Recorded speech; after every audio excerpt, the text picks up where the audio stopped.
When the 2025 Formula One season began, we believed that Max Verstappen's biggest championship threat will be one of the two McLaren drivers. However, as the season has progressed, we realized it's Oracle Red Bull Racing.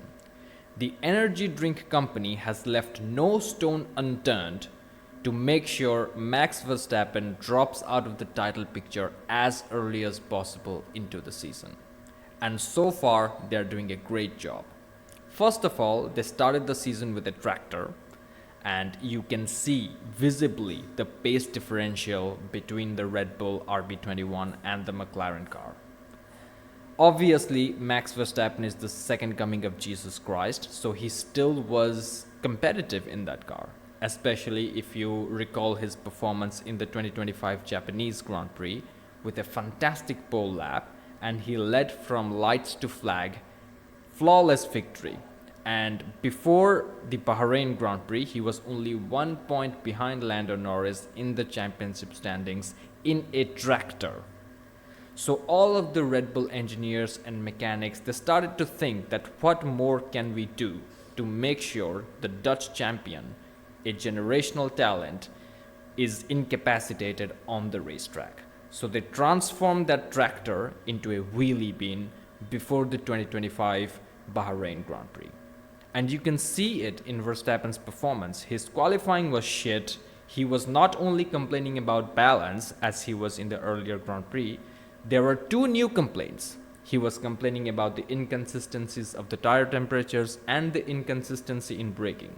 That's progress. For the majority portion of his final stint in the Bahrain Grand Prix, he was stuck behind the Alpine of Pierre Gasly, who did not have a tire advantage, and his car was powered by a Renault engine, who are leaving Formula One by the end of this year. Let me say that again. Max Verstappen was stuck behind the Renault-powered Alpine of Pierre Gasly for the majority of his final stint, despite having zero tire disadvantage. That's progress. But obviously that wasn't enough, so they decided to fuck Max in the pit stops as well. Let me give you a quick recap of what happened. So whenever a F1 driver comes into the pits to get their tires changed, there are traffic lights in front of them. When the light turns green, it signals the driver that the pit stop has been completed successfully and now they can roll out of their pit box. That light was not working and it was flashing yellow, it was still red, so Verstappen had to be stationary for much longer than he needed to. And it's not just Max who suffered the issue, it's also Yuki Tsunoda who suffered the issue. And look, these kind of problems can happen. I'm not mad that this problem happened. I'm mad that they didn't have a contingency plan after the first round of pit stops. So when you have realized that both of your drivers got fucked in the first round of pit stops, why didn't you get the lollipop man for the second round of pit stops? Because the second round of pit stops, Verstappen was stationary for even more longer. He came out plumb last after that pit stop. Car number 1 was running P20 at one moment in the car. That fucking pissed me off because it is a fixable problem. When you know that the lights do not work after the first round of pit stops, like I mentioned, you got to get the lollipop man out.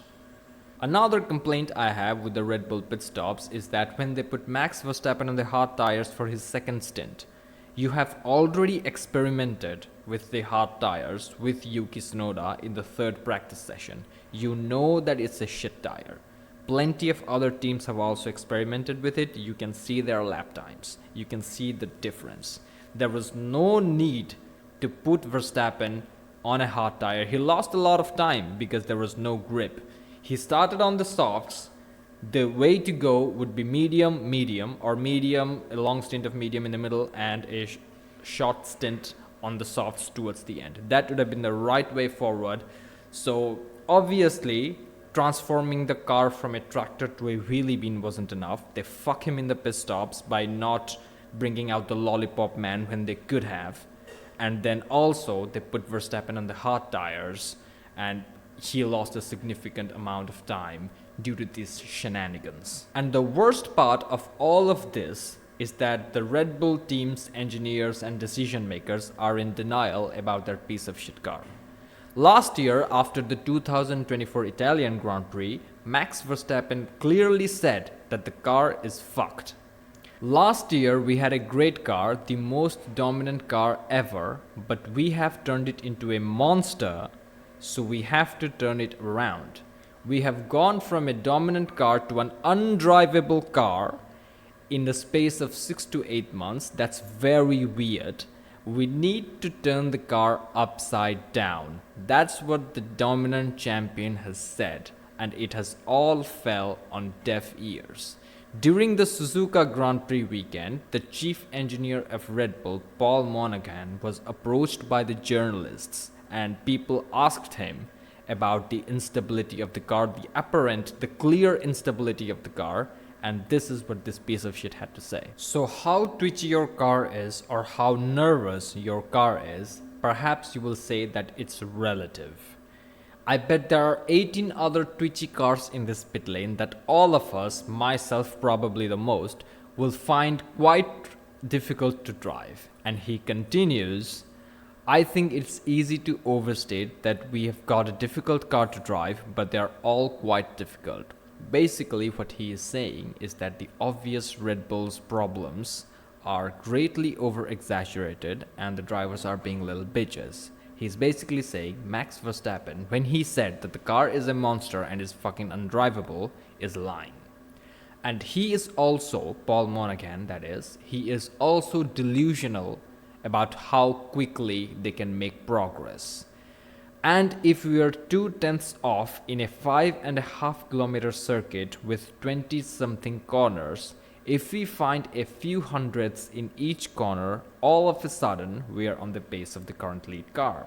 That sounds really good in theory, but how the fuck you are supposed to do it when the car's operating window is extremely narrow and it doesn't really have any actual pace? And the delusion doesn't end here. Christian Horner firmly believes that this has nothing to do with Adrian Newey's departure.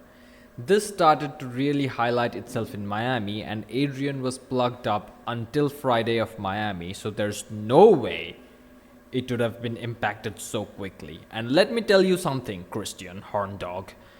When a team member, especially who is as senior as Adrian Newey in Red Bull, is leaving the team, they are mentally checked out from the team's development a long time ago.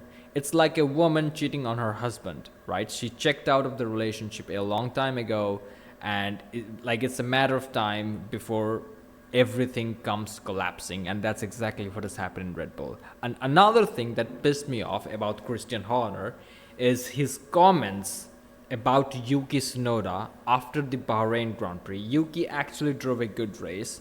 He brought home a couple of points, and Christian Horner, this is what he had to say. He said he was only 12 or 14 seconds behind his teammates, so I thought Yuki's race was actually reasonable today. So not only they are incapable of acknowledging the real problems they have with their piece of shit wheelie bean tractor, they are also incapable of appreciating what currently works for them. After a long time, they finally have a driver who can tame the RB21, the second Red Bull car that is, to a certain degree, and this motherfucker comes out and says it's reasonable. So a lot of problems going on in Red Bull, and they're leaving no stone unturned, like I said earlier, to make sure Max Verstappen drops out of title contention as early as possible. The next race is Jeddah, Saudi Arabian Grand Prix. It's gonna be a qualifying Grand Prix. Actually, 2025 Formula 1 season is a qualifying season. So far, all 4 of the races have been won by the pole sitter. Lando won from pole in Melbourne. Lewis Hamilton won the China sprint from pole. Oscar Piastri won his 116th home Grand Prix from pole. Max Verstappen won in Suzuka from pole. And the most recent one, Bahrain Grand Prix, Oscar Piastri secured the victory from pole position. So 2025 season will be a battle of pole positions. Whoever gets the most out of their car on qualifying day on Saturday are more likely to win the Grand Prix. And Jeddah, which is basically Monaco but from Middle East, is no different. Now, Max Verstappen is pretty handy around the circuit. We already know what he can do in the one lap pace. But the thing that bothers me the most is the declining performance, the steadily declining performance of the Red Bull.